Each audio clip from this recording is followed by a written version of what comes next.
Hello everyone, Steve Angel with Traditional Outdoors, and this is the next video in our scouting and deer hunting series.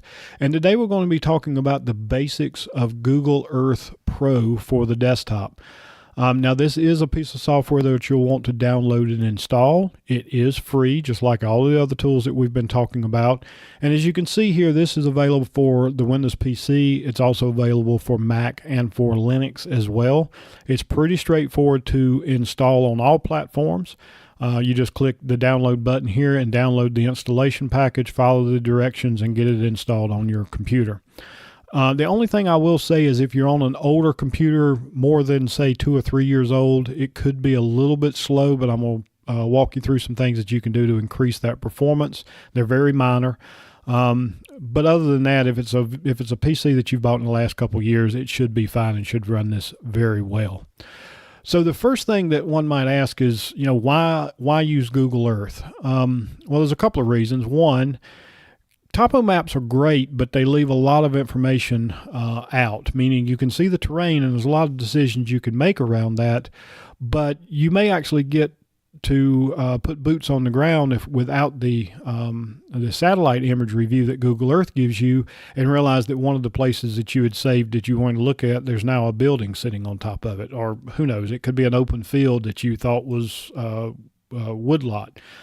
So the imagery is a very good tool to see a more current view of what the area might look like. It's also updated fairly regularly. So with most topo maps, a lot of them have not been updated much since the late 90s. But with Google Earth, you get much more recent imagery. In fact, I think some of the most recent imagery is already out for 2018. So it is updated much more regularly and frequently than, say, topo maps are. It's also an extremely functional tool. There's just a lot that you can do with the tool, which makes it extremely useful, and that gives it an A+ in my book.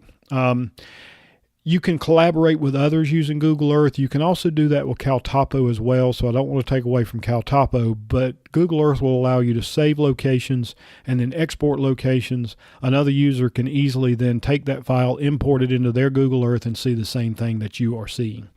And lastly, it's just a really cool tool, and you can have a lot of fun playing around with it, even if you're not using it for scouting at the time. You can actually go to places that you may never travel to and be able to actually look at it from almost a bird's eye level. So you can actually get down to a street view where you can see houses and cars and so forth on the street in places that you may never get to go. So with that, I'm going to skip ahead to actually having the program downloaded and installed. If you need help with the installation, I recommend you do some Google searches on that, or maybe look for some videos, but it's pretty straightforward, and I don't want to waste the time that we have here talking about the installation.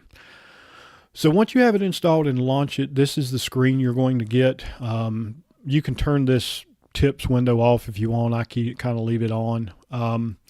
And this is the general layout. We're going to walk through what all of these windows are. The one thing that's different on mine is I've actually deleted some of the places that come by default and replaced it. And we're going to talk about this in a minute. But this part may look a little bit different for you. But other than that, the overall look and feel is the same. So let's kind of go through each one of these windows and talk about what it does. And that's pretty much going to be the context of this video. And then we'll get into some of the more advanced features and how you start using this together very soon. But this window here where the globe is, this is the navigation window. And there's a couple different ways that you can manipulate the world view here. This is a very interactive window. You can change what you're looking at here either through these tools here or just with your mouse. 99.9% of the time I use the mouse. In fact, I can't remember any time I've used these except for demonstration purposes. But if you hold your mouse on the globe here, you can see the little hand. If you press your left mouse button, then you can move this wherever you want. You can go east to west, left to right, north, south, up and down, even diagonal. You can pretty much go anywhere you want to as long as you hold that mouse button down. When you let go, now you're back to being able to move your mouse across the screen. You can also zoom in or out with your mouse using the scroll wheel. So if I want to zoom in and get closer, I scroll the wheel forward. If I want to zoom out, I scroll the wheel backwards. And then these over here do the same thing. So this little slider here, I can either hit the plus or the minus, or I can drag the center part here and move it, and that'll zoom me in and out, same as this does. This window will actually rotate left and right, just like we did when we were holding the mouse. And then this window here will let you rotate the globe clockwise or counterclockwise. And then the little north button here shows you what you're looking at. So if I want to come up here and turn it, you can see that little north moving. This is just showing me what the north-south looks like on this, on the way the Earth is oriented. Again, I never use those. I only use my mouse on this wheel. So play around with both of them, but I'm pretty sure you'll find that you would rather do it this way as well. It's just a lot easier. So that's one way you can navigate around. The other way is through the search window here. So you can search by place, so you can search by city. So if I want to do Atlanta, I can search by Atlanta. I'm having a problem typing because I've got the microphone in my way, but you can search by city. So if I clicked Atlanta here, I can hit search and it'll go directly to Atlanta and show it to me on the map. Now I could either click the X here to close this, or I can just enter a new search, but we'll close this. And let's say I want to do Mount Rushmore. Now I can go to Mount Rushmore and you can navigate that way. One thing while this is moving here, I have heard of some people having issues if they have motion sickness from this movement of the map. So just be warned of that. If that affects you, I'm sorry. But never has bothered me, but I have heard of instances where people were bothered by that. The other thing you can do is you can also search by GPS coordinates. So real quickly, this is a map that I've created. It's not an area I hunt or have any intention of hunting, but we will be using this area for future videos. So you'll see some of this repeated over and over again. But for right now, I'm just going to copy this GPS coordinate and I'm going to go back to Google Earth and I'm going to paste that GPS coordinate in here and do a search. And now it's going to take me to that same general area that you just saw in Caltapo on the Google Earth window. And you'll see it put a little push pin, a little marker there, and we're going to delete this, but we'll come back to those markers in just a minute. So that's the ways you can navigate and search for locations. So the next thing we'll cover real quick is places. Now, this is the area I told you it would change or look a little bit different when you first install it. It'll have some pre-saved locations. I just deleted them. But you'll see here I've got some folders and I've got some specific single items here. Anything with a folder beside of it is a folder. To create a folder, I would just come in here under my places and click add and create folder. I can also nest folders underneath that. So if I go down here and scroll down, you'll see I've got a few more folders underneath Dawson Forest, and those are for specific tracks. Same way I did before, if I click a folder, then I can click add and click a folder to add a subfolder. And then underneath that, if I wanted to create objects, so if I wanted to go to this area on the map and then create a marker, I would do it while that's selected, and any markers that I create can be placed under there. If you accidentally put a marker in the wrong folder, then you can just click it and drag it and drop it on the folder where you want it to be. So if I dropped it here, it would move up into the root folder. If I dropped it there, it would move into berry, but we're going to leave it where it's at for right now. So this is just a quick way to categorize your objects in a logical manner so that you can find specific locations a lot easier than trying to look through a long list of individual objects. One last note here, we're not going to do any imports or exports today, but if you were importing a KMZ file from another location, when you import it into Google Earth, it's automatically going to be placed under this temporary places folder.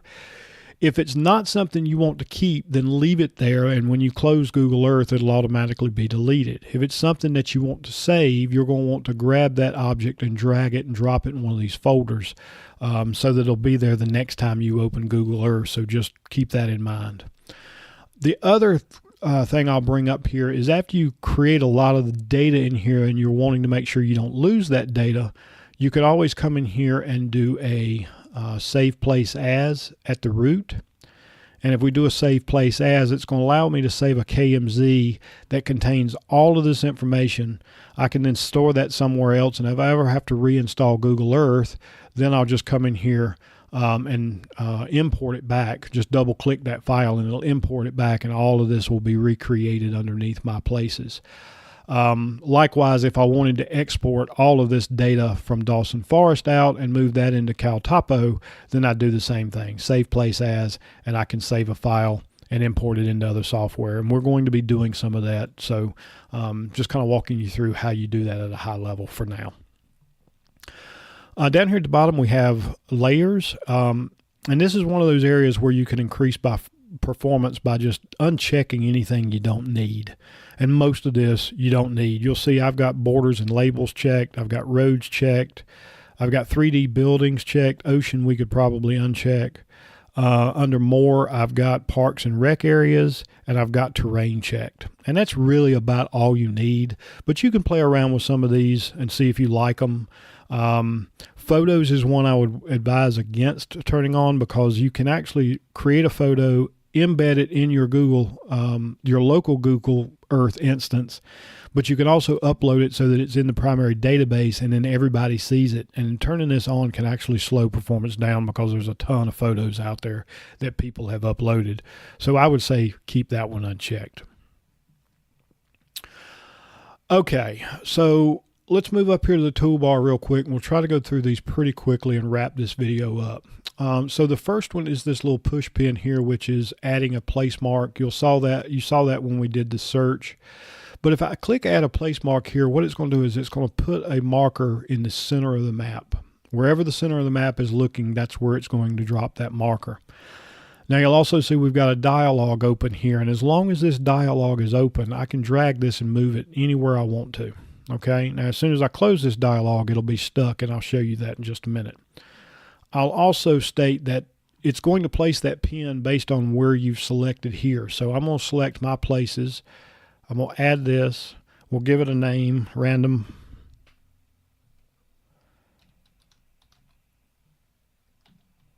Marker. You'll see here we've got a little selection here where we can choose the icon, and there's a bunch of these already included. So I could choose, this red one with an A. I could choose a tree if I wanted to. But you've also got the option to add custom icons, and I don't want to spend a lot of time on this. But with a custom icon, you can actually do some searches for Google Earth icons, and you can find a lot of these out there already available. When you find one, you just right-click it, save the image as. You go back over into Google Earth, and you would just browse to that image. I've got one saved here. And now you'll see that this changes to that icon, and now I've got it stored in here so I can use it again. So if you wanted to create your own icon for, say, your deer stands, then you can do that. Okay. And now once I click OK there, if I click OK again, you'll notice now I can't move this. It's actually stuck on the map, and if I try to move, it just moves the whole map. And then if I wanted to delete that, I just come over here and click delete, and now it's gone forever. So that's the marker tool, and we'll be using that quite a bit. The next one's the add polygon.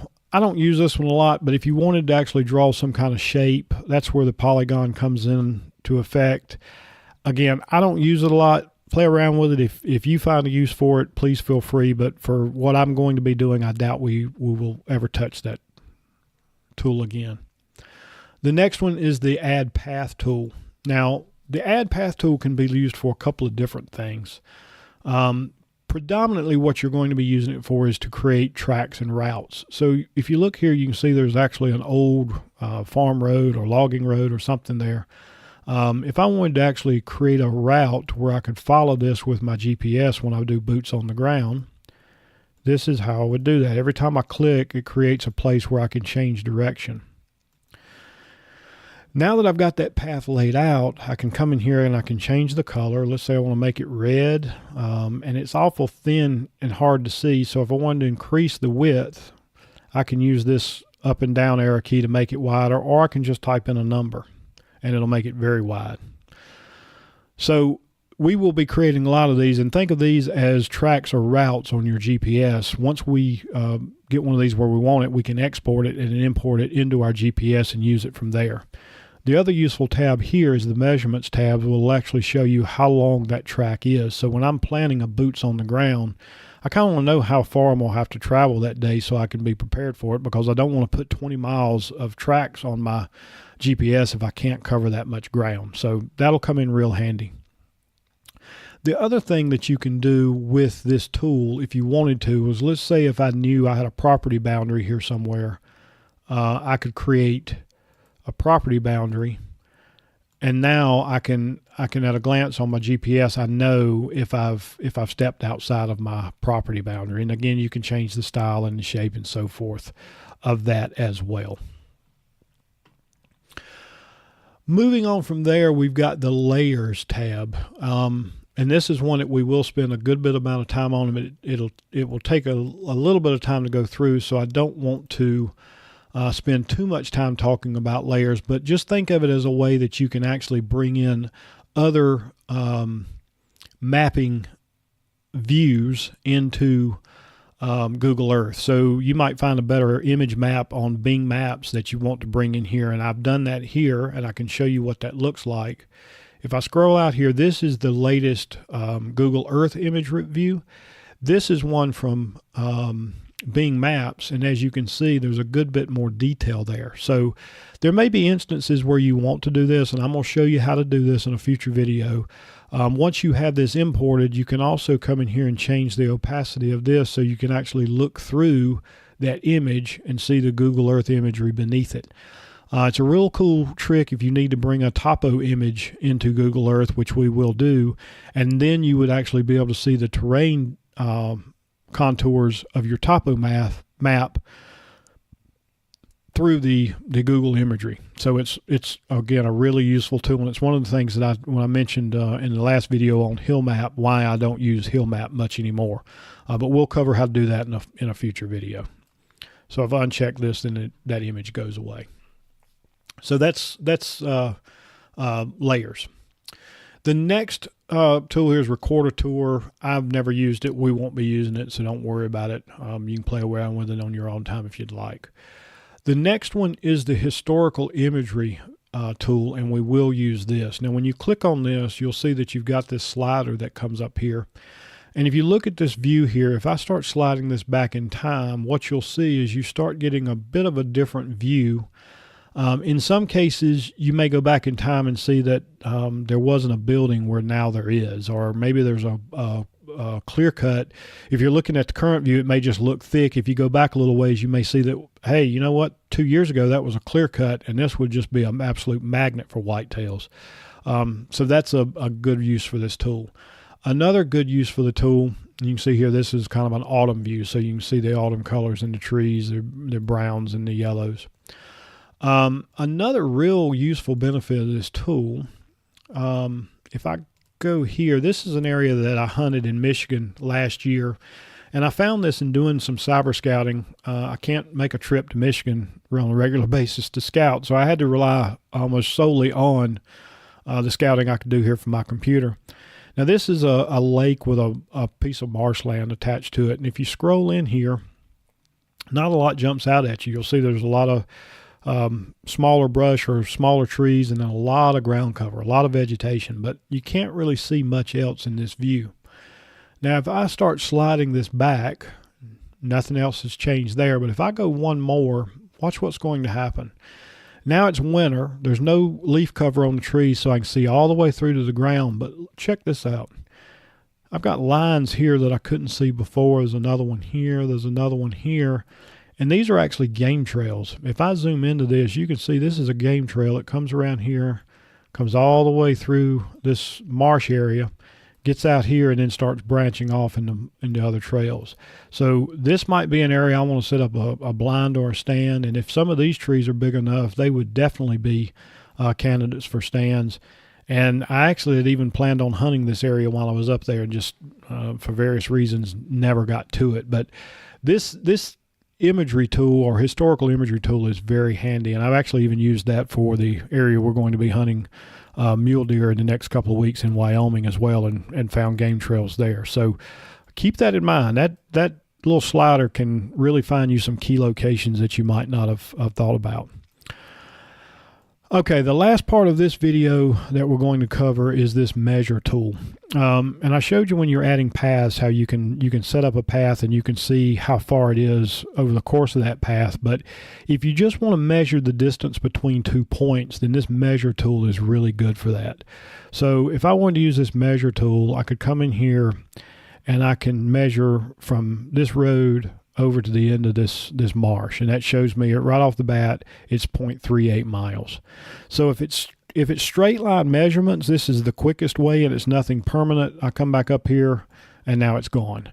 If you're needing to measure around something where you've got curves, then you're better off to use the path tool. But just a straight line between 2 points, the measure tool works really great for that. So with that, we're going to end this video. I hope you found it informative. Please subscribe to the channel, leave a comment, or post any feedback or suggestions of information you'd like to see. I hope you have a lot of success using these tools for scouting going forward, and good luck to you this fall. So long, everyone.